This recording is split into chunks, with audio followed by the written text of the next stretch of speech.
নমস্কাৰ বন্ধুসকল, স্বাগতম জনাইছোঁ আপোনালোকক ড্ৰিম ট্ৰেডাৰ্ছ কনচালটেন্সিৰ আন এটা ইউটিউব ভিডিঅ'লৈ। আজি আমি মাৰ্কেট এনালিচিছ কৰিম নিফটি 50 আৰু নিফটি বেংকত বৃহস্পতিবাৰৰ কাৰণে। চ' আজিৰ মোমেণ্টামটো নিফটি 50 আমি প্ৰথমতে চাই লওঁ। নিফটি 50 যদি আজিৰ মোমেণ্টামটো আমি চাওঁ, তো ইয়াতে এটা বুলিছ মোমেণ্টাম আমি দেখা পালোঁ আৰু ইয়াতে এই যোনটো পেটাৰ্ণ ওৱান ডে টাইম ফ্ৰেমত বনাইছে এইটোক আমি ইনচাইড কেণ্ডেল বুলি কওঁ, য'ত এডাল যোনডাল প্ৰিভিয়াছ ডে কেণ্ডেল থাকে তাৰ আণ্ডাৰত যদি হাই আৰু ল'ৰ মাজত যদি মাৰ্কেটটোৱে ক্লজিং দিয়ে, কেণ্ডেলডালে ক্লজিং দিয়ে, তো এইটোক ইনচাইড কেণ্ডেল বুলি কোৱা হয়। তো তাৰপিছত যেতিয়া ব্ৰেক মানে আইডাৰ চাইড যেতিয়া ব্ৰেকআউট হয় তেতিয়া ডাঙৰ ব্ৰেকআউট হোৱাৰ চান্স থাকে, ঠিক আছে। চ' ইয়াতে যদি মই 5 মিনিটছত চেক কৰোঁ, আজিৰ আমি যোনটো প্লেনিং কৰিছিলোঁ সেইটো ফিবনাকি বেচিছত কৰা হৈছিলে, কিন্তু ইয়াতে আপোনালোকে যদি চাই যে 50% লেভেলত ইয়াতে কোনো ধৰণৰ বেৰিছনেছ আমাক দেখুওৱা নাছিলে। ইনফেক্ট ইয়াতে আমাক ওপৰৰ চাইডেহে এটা ভাল ট্ৰেড আমি ইয়াতে প্লেন কৰিব পাৰিছোঁ ছেকেণ্ড হাফ, ঠিক আছে। ছেকেণ্ড হাফত কোনটো আপোনালোকৰ ট্ৰেড আছিলে, এইটো লেভেল যোনটো আছিলে এইটো এটা ৰেজিষ্টেঞ্চ মই অলৰেডি আপোনালোকক টেলিগ্ৰামত দি দিছিলোঁ যে এইটো এটা ৰেজিষ্টেঞ্চ আছিলে। এই লেভেলটো যেতিয়া মাৰ্কেটটোৱে ব্ৰেক কৰিলে, এইটো ব্ৰেক কৰাৰ পিছত মাৰ্কেটটো চিধা চিধি গ'ল। ইয়াতে কোনো বেৰিছনেছ আমাক দেখুওৱা নাই, যোনটো একচুৱেলি আমি প্লেন কৰিছিলোঁ যে 50%লৈকে আহিব, তাৰপিছত এটা তলৰ চাইডে আহিব পাৰে, কিন্তু নাই, ইয়াতে ডাইৰেক্টলি মাৰ্কেটে ব্ৰেকআউট কৰিছে। কিন্তু তাৰপিছত যেতিয়া এই প্ৰাইজ একশ্যনটো বনালে মাৰ্কেটে ডব্লিউ পেটাৰ্ণ টাইপৰ, তেতিয়া আমাৰ এই ট্ৰেণ্ড লাইন এডাল ইয়াতে বনিছিলে। এইটো এটা ট্ৰেড আপোনালোকৰ নিশ্চয় আপোনালোকে পাইছে, ঠিক আছে। তো এতিয়া আমি কাইলৈ কাৰণে কেনেকৈ প্লেন কৰিম, এতিয়া বস্তুটো চাওক যে প্ৰিভিয়াছ ডেৰ যোনডাল কেণ্ডেল আছিলে তাৰ আণ্ডাৰতে মাৰ্কেট আছে। তো এটা বস্তু মই আপোনালোকক কৈছোঁ, কাইলৈ যিহেতু এক্সপাইৰী হয় নিফটিৰ, এটা চান্স ইয়াতে থাকিব যে এই যোনটো কল ওপৰৰ আৰু যোনটো পুট, এইটোৰ আণ্ডাৰত যদি চবে যদি মানে যোনবিলাক অপশ্যন চেলাৰ্ছ থাকে, অপশ্যন চেলাৰ্ছে যদি চেল কৰে, সিহঁতৰ কাৰণে বহুত ইজি এটা মানে ৰেঞ্জ সিহঁতি পাই গৈছে। এইটো ৰেঞ্জত হ'ব পাৰে কি ইয়াতে মাৰ্কেট থাকি যোৱাৰ চান্স থাকে। এনেকুৱা প্ৰিভিয়াছলি আমি বহুতবাৰ এনেকৈ দেখা পাইছোঁ, ঠিক আছে।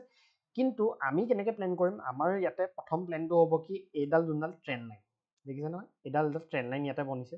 ঠিক আছে। এইডাল ট্ৰেণ্ড লাইন কেনেকৈ বনিছে আপোনালোকে দেখিছে, এটা ভাল পেটাৰ্ণত মাৰ্কেটে গৈ আছিল, হয়নে। তো এতিয়া কাইলৈ যদি মাৰ্কেটে প্ৰথম ট্ৰেডটো আমি এটা এনেকৈ প্লেন কৰিব পাৰোঁ যে মাৰ্কেটটো যদি ফ্লেট খোলে আৰু কনচলিডেট কৰি পেলাই যদি এইটো লেভেল ব্ৰেক কৰে, তেতিয়াহ'লে আমাৰ ফাৰ্ষ্ট টাৰ্গেট ইয়াতে এইটো লেভেল, যোনটো প্ৰিভিয়াছ যোনটো তাৰ ৰেজিষ্টেঞ্চটো ব্ৰেক কৰিছিলে, ইয়ালৈকে আমাৰ এটা টাৰ্গেট থাকিব লাগিব 270 বুলি ধৰি লওক। ইয়াতে আমাৰ টাৰ্গেটটো এই ট্ৰেণ্ড লাইনটো ব্ৰেক কৰিলে হ'ব, ঠিক আছে। সেইটো আমি ইয়াতে প্লেন কৰিব পাৰিম। এতিয়া ভাবক কি মাৰ্কেটটো মানে গেপ ডাউন খুলি গ'ল। গেপ ডাউন যদি খোলে আপোনালোকে একো কৰিব নালাগে, মাৰ্কেটটো তললৈকে ইয়ালৈকে আহিব দিব। ইয়াত মাৰ্কেটে দুটা বস্তু কৰিব পাৰে, এটা হ'ল ইয়াতে যদি কনচলিডেট কৰে, কনচলিডেট কৰি যদি মাৰ্কেটটোৱে যদি এনেকুৱা টাইপৰ এটা ট্ৰেণ্ড লাইন আপোনালোকে দেখা পায়, তেতিয়াহ'লে ওপৰ চাইডে আজি যেনেকৈ দেখালোঁ তেনেকুৱা টাইপৰে আপোনালোকে এটা ট্ৰেড ওপৰ চাইডে ল'ব পাৰে আৰু ভাল টাৰ্গেট পাব। হাইটোলৈকে টাৰ্গেট 1:2 ৰিস্ক টু ৰিভাৰ্টত ৰাখিব, ঠিক আছে। নহ'লে ইয়াতে কি হ'ব পাৰে, মাৰ্কেটটো যদি কনচলিডেট কৰি যদি ইয়াতে ব্ৰেকডাউন কৰি দিয়ে, তেতিয়াহ'লেও আপোনালোকে ইয়াতে ট্ৰেড ল'ব পাৰিব। আপোনালোকৰ টাৰ্গেটটো চিধা চিধি ইয়াতে 22,760লৈকে আপোনালোকে টাৰ্গেট ৰাখিব পাৰিব, ঠিক আছে। ওপৰ চাইডে আমি কেনেকৈ প্লেন কৰিম, ওপৰ চাইডে মাৰ্কেটটোত এটা ৰেজিষ্টেঞ্চ আছে, সেইটো যদি চাই ৰেজিষ্টেঞ্চ হয়, প্ৰিভিয়াছলিও এইটো এটা ৰেজিষ্টেঞ্চ আছিলে, মানে য'ৰ পৰা ছাপৰ্ট আছিলে ছাপৰ্টটোত ব্ৰেকডাউন কৰিছিলে। এতিয়া ইয়াতে মাৰ্কেটে ৰেজিষ্টেঞ্চ লৈছিলে, এতিয়া আমাৰ কাৰণে এইটো ৰেজিষ্টেঞ্চ। এতিয়া যদি মাৰ্কেটে গেপ আপ খুলি যায়, যদি বোলে গেপ আপ খুলি গ'ল, গেপ আপ খুলিবলৈ অলপ কনচলিডেট কৰি এইটো বোলে ব্ৰেকআউট কৰি দিলে, তেতিয়াহ'লে আমি ইয়াতে টাৰ্গেট চিধা ইয়াতে আমি পাম এইটো লেভেললৈকে 22,180লৈকে আমাৰ ইয়াতে টাৰ্গেট থাকিব। তেতিয়া কল চেলাৰ্ছবিলাকৰ অলপ মানে পেনিক কৰাব পাৰে যদি ওপৰলৈ যায় মাৰ্কেট। চ' এইটো লেভেলত আমি ইয়াতে ধ্যান দিব লাগিব কি কেনেকৈ মাৰ্কেটে বিহেভ কৰিব, ঠিক আছে। এতিয়া এইটো লেভেলত মাৰ্কেটক আমি যদি শ্বৰ্টিঙৰ কাৰণে চাব লাগে, তেতিয়াহ'লে এইটো চাব যে মাৰ্কেটটো যদি ইয়াৰ পৰা ৰিজেকশ্যন পাই আছে,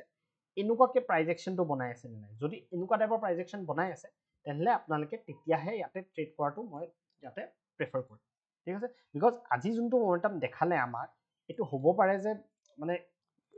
কি হ'ব পাৰে, এই যোনটো ফল আছিলে এইটো জাষ্ট